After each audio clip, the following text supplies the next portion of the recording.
Halo guys, bersama saya lagi dalam Alright Nopo Channel, berita gempak dan mengejutkan sahabat-sahabat semua.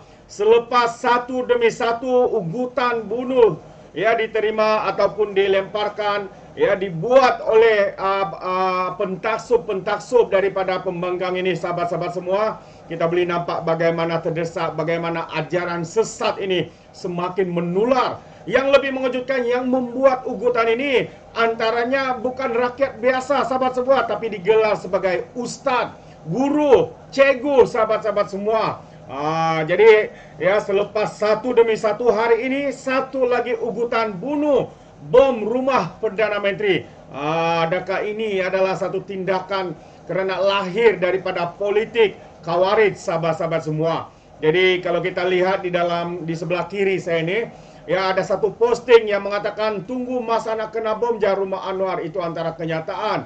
Katanya majoriti rakyat pun dah benci dengan dia. Pejuang LGBT patut mampus. Itu antara kenyataan daripada individu ini, sahabat-sahabat semua.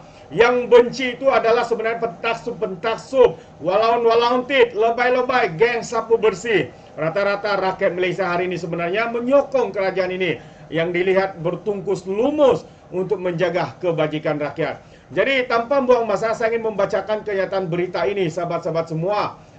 Seperti tajuknya di sana, posting itu individu yang mahu untuk membuat ugutan bunuh terhadap Perdana Menteri kita, sampai mahu bom rumah Perdana Menteri. Sangat-sangat memalukan. Inikah rakyat yang sepatutnya mempunyai budi pekerti yang tinggi, tapi hari ini kerana seperti yang dinyatakan oleh Muhyiddin Yassin, parti PAS ini mati ajaran sesat, akhirnya ajaran-ajaran semakin biadab, semakin kurang ajar dan sebagainya. Selepas polis berjaya menahan seorang guru agama ataupun ustaz yang membuat hantaran ugutan bunuh kepada Perdana Menteri Datuk Seri Anwar Ibrahim, seorang lagi didakwa memuat naik ugutan terhadap Perdana Menteri kita. Pengguna Facebook yang menggunakan nama akaunnya Muhammad Irfan didakwa memuat naik hantaran mahu mengebom rumah Perdana Menteri. Hantaran itu tular di media sosial dengan orang ramai menyebut mention polis Diraja Malaysia untuk diambil tindakan. Tunggu masa nak kena bom rumah Anwar ni, katanya. Rata-rata majoriti Malaysia pun dah benci dengan dia, kata individu yang membuat posting berkenaan.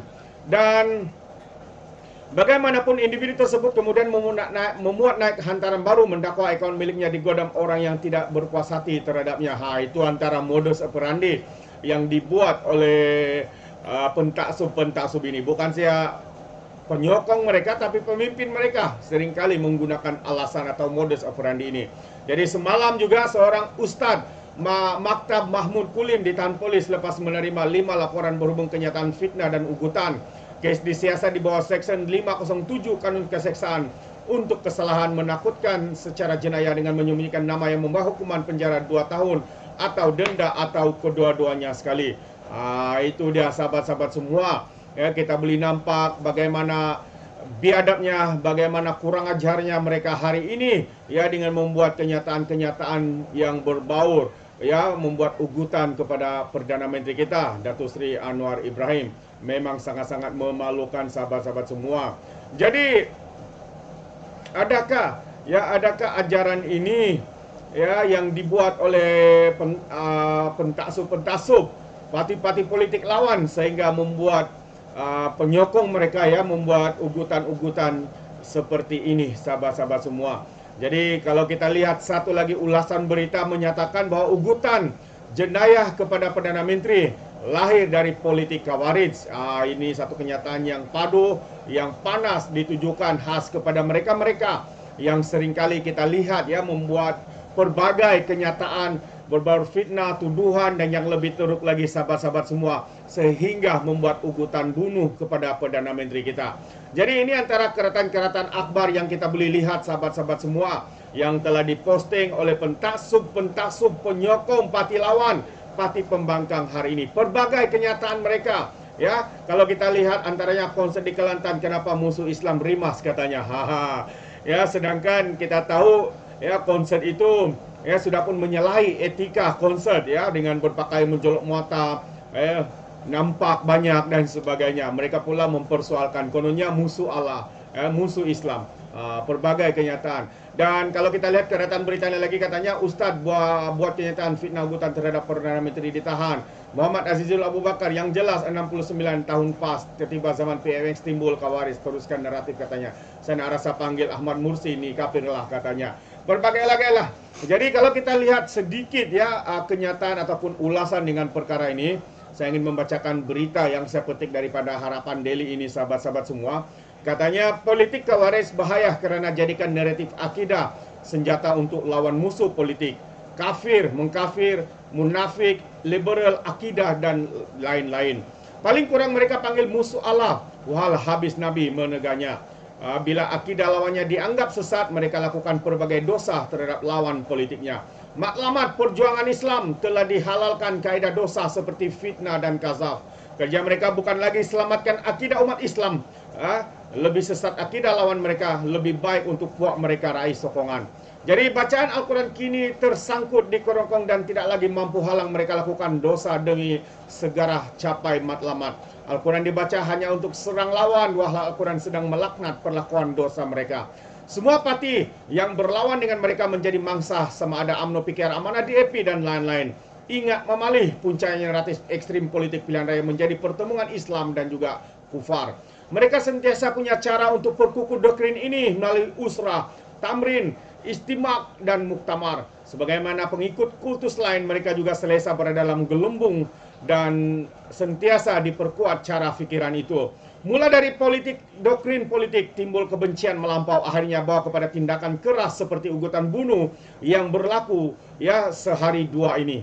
Itu antara kenyataan ya daripada berita yang saya petik daripada Harapan Daily, sahabat-sahabat semua. Saya percaya ya ramai rakyat di luar sana bersetuju ya dengan kenyataan ini.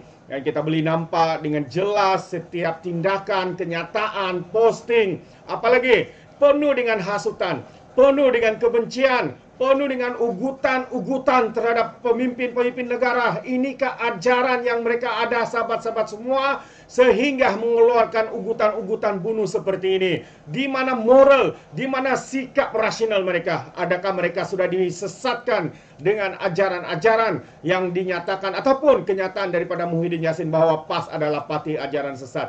Benarkah ya tuduhan itu? Benarkah kenyataan itu? Tapi jelas hari ini sedikit demi sedikit ya kenyataan itu ya semakin dijelmakan kebenarannya, sahabat-sahabat semua. Itu pandangan saya dan juga komen saya berkaitan dengan isu ini. Jadi sekiranya sahabat-sahabat semua ingin juga memberikan sebarang pandangan atau komen, boleh berikan dalam ruangan komen. Tapi ingat, komen dengan cara berhemat. Jangan menjadi seperti walaun-walauntit, pentaksub parti lawan pembangkang hari ini yang apabila memberikan komen penuh dengan hasutan, kebencian melampau dan juga fitnah melampau. Jadi sepertinya karena mungkin mereka menggunakan otak di lutut, bukan otak dalam kepala nih. Jadi terima kasih, sampai di sini saja. Izinkan saya untuk mengundurkan diri. Dan seperti biasa, peribahasa mengatakan, tapapun kangkap, 2 tahun keinginan. Dalam bahasa Melayunya, tepuk dadah, tanya selera. Sekian saya daripada Alright Dapat Channel. Kita berjumpa lagi. Bye-bye.